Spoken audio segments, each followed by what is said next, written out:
जाड़ में न झगड़ा कोई जला भतार से, जाड़ में न झगड़ा कोई जला भतार से।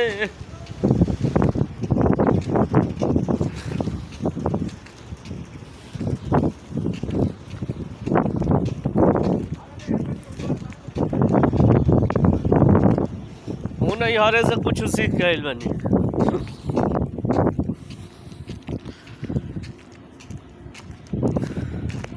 भौजी समझैले रहली हमारा के प्यार से, जड़ में न झगड़ा कोई जला भतार से, जड़ में न झगड़ा कोई जला भतार से।